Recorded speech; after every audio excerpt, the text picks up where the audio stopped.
작물에게 꼭 필요한 영양소를 필수 원소라고 합니다. 지금까지 모든 작물에게 필요한 필수 원소로 밝혀진 건 아래처럼 17가지 원소입니다. 이러한 필수 원소는 앞으로도 더 생길지 모릅니다. 그렇지만 작물마다 필요한 양은 다를 것이며 어떤 작물에게는 여기 없는 영양소가 따로 필요할 경우도 있습니다. 또 공급하면 효과가 좋은 영양소도 있습니다. 이 중 수소와 산소, 탄소는 자연에서 식물 스스로 해결합니다. 그러니까 농부들이 잊고 지내는 거죠.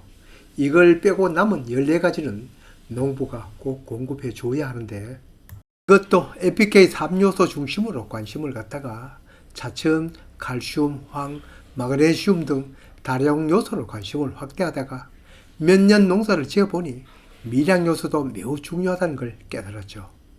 그럼 대부분의 식물들은 무엇을 가장 많이 필요로 하는가? 식물 몸속에 가장 많은 비중을 차지하는 수분을 생각하여 물을 생각할 수도 있겠지만 물은 분자이지 원소는 아니죠. 식물이 가장 많은 양을 필요로 하는 원소는 어떤 이는 NPK 3요소를 생각할지 모르나 이건 게임도 되지 않습니다. 탄소, 산소, 수소인데 그냥 많이도 아닌 90% 이상을 차지한다고 합니다. 이것도 세부적으로 나누면 탄소가 가장 많은 45%, 산소가 42%, 수소가 5%입니다. 이들은 뿌리에서 흡수하는 물로 광합성을 위해 흡수하는 이산화탄소, 여기서 생긴 것들이죠. 농부가 공급해준 원소는 NPK 중 단형 질소이죠. 1, 2%. 물론 콩가식물의 뿌리옥 박테리아를 통한 또 번개, 강우를 통해서 일부 공급되긴 하죠. 그러나 대기 중에 가장 많은 질소는 삼중으로 단단히 결합되어 있어 식물이 흡수할 수 없죠. 식물에게 흡수하기 좋은 형태는 암모니아나 질산의 형태이고, 그렇게 놓기 위해서 만든 비료가 요소나 질산 아모늄 같은 비료이죠. 여하튼 질소는 농부가 공급해야 하는 영양소로는 가장 중요하고 가장 많이 공급해야 하는 성분입니다. 농부는 열심히 유기질 비료도 무기질 비료도 주지만 작물에 끼치는 영향은 비율로 따지면 얼마 안 됩니다.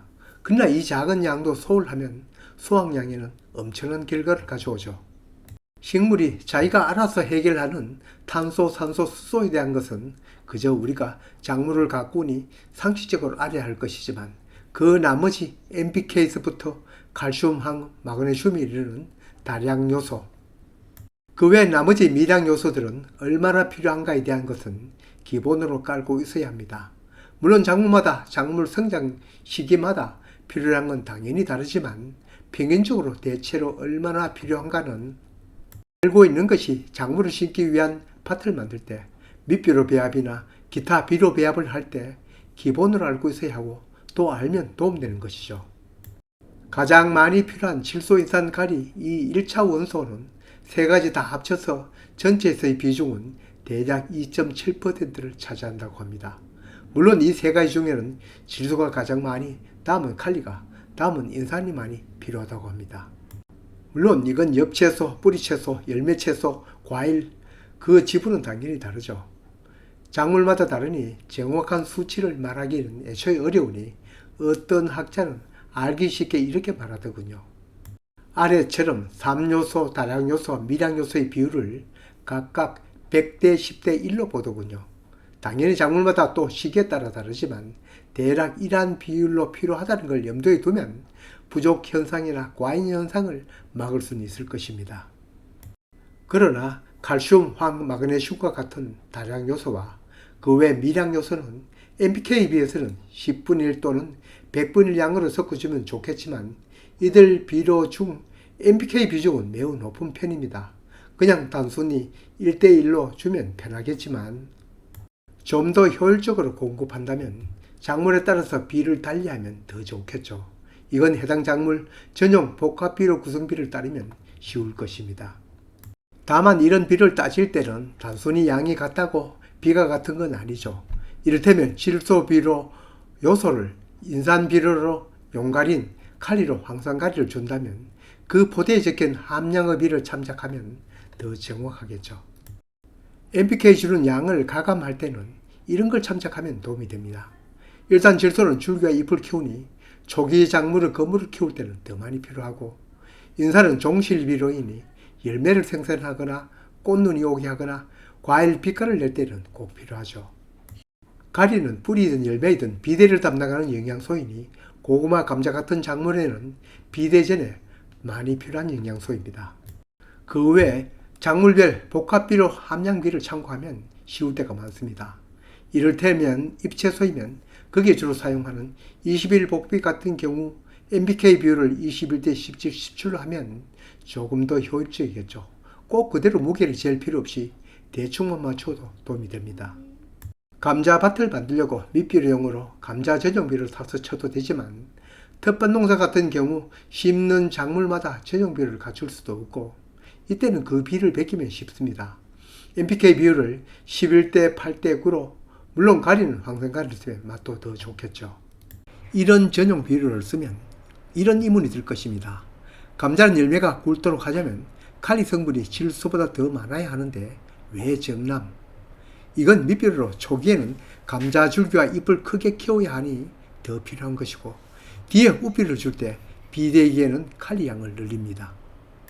고추밭을 만들기 위해서 밑비료로 만들려면 여기 고추 전용 비료의 비를 따라 11대 6대 8 비를 따라 하면 편리한데 꼭 무게를 따라 비를 맞추지 않고 대략 맞춰도 도움이 되죠. 그 다음 이들보다 10분의 1 덜 필요하긴 하나 칼슘, 황, 마그네슘 공급입니다. 칼슘은 밑비료로 줄 때도 이들 NPK와 함께 주는 것은 좋지 않습니다. 질소와 반응을 일으켜 가스를 내는 등 부작용이 있습니다. 그 전에 넣거나 심은 후 연면 시비로 해결합니다. 황도 공급하면 좋겠죠. 그러나 황이 필요하다고 황을 뿌리지는 않습니다. 토양에서 황산으로 변하니 엄청나게 산성 땅을 만듭니다. 황산, 칼리 등 황이 들어있는 비료를 주면 결국 함께 주는 거죠. 그리고 마그네슘을 준다면 질산 마그네슘 등 따로 준비한 비료를 써도 되겠지만 황산고토, 황산가리 고토를 쓰면 마그네슘을 함께 공급하는 셈이죠. 고토는 마그네슘을 일컫는 말입니다. 물론 여기 예를 든 잎채소, 감자, 고추 이런 경우는 밭을 만들 때 필요한 밑비료의 NPK 구성이고 그 이유는 우비료로 질소와 칼리 비료를 중심으로 주면 되죠. 미량 요소는 따로 마련하는 것이 효과적이겠죠. 저도 얼마 전까지만 해도 미량 요소로는 붕산만 따로 준비하고 필요에 따라서 종합 미량 요소 구해서 사용하였지만 양에 비해서 가격이 엄청 들어가서 이렇게 따로 구입하여 한 곳에 담아두고 연면 시비 등에 이용하고 있습니다. 물론 밑비료로 사용할 수도 있습니다.